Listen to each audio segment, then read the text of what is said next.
À l'occasion de la Journée mondiale de l'océan, une journée dédiée à la célébration et à la protection de nos océans, il est plus crucial que jamais de reconnaître le rôle vital qu'ils jouent pour notre planète. Les océans poumons bleus de la Terre régulent le climat, produisent l'oxygène que nous respirons et abritent une biodiversité incroyable. Leur santé est étroitement liée à la nôtre et à l'équilibre de tous les écosystèmes. Madame Hu, pourriez-vous nous présenter brièvement les principales mesures prises actuellement par la Chine pour protéger les écosystèmes marins ainsi que les résultats significatifs obtenus? Pourriez-vous également nous donner quelques exemples concrets? Le secrétaire général du PCC, Xi Jinping, a souligné que la construction d'une civilisation écologique marine constitue une composante essentielle de la construction globale de la civilisation écologique. Ces dernières années, la Chine s'efforce de créer un environnement marin marqué par une harmonie entre l'homme et la nature et a promu la protection de l'environnement écologique marin de manière coordonnée.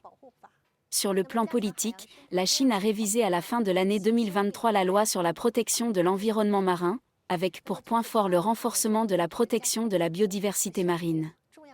Dans la loi modifiée, la Chine met l'accent sur la préservation et la restauration des corridors écologiques marins essentiels, afin de prévenir la dégradation de la biodiversité marine. Par ailleurs, dans le cadre du cadre mondial pour la biodiversité de Kunming-Montréal, la Chine a intégré la restauration des écosystèmes marins comme l'un des axes prioritaires de la stratégie et du plan d'action pour la protection de la biodiversité, 2023-2030. Sur le plan des actions concrètes, la Chine a été pionnière dans la mise en place de lignes rouges de protection écologique, a perfectionné son système d'aires marines protégées et lancé d'importants projets de restauration écologique marine.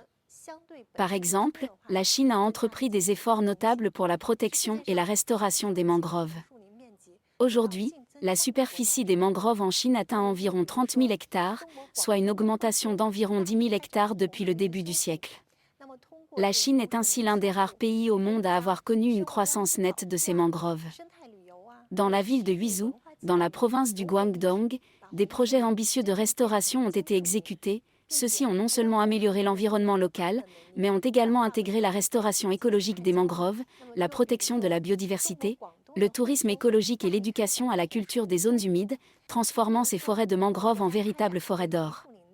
De plus, la capacité de séquestration du carbone des mangroves a été exploitée dans le cadre de projets de crédit carbone, ouvrant la voie au premier échange de droits de développement de crédit carbone issus des mangroves en Chine.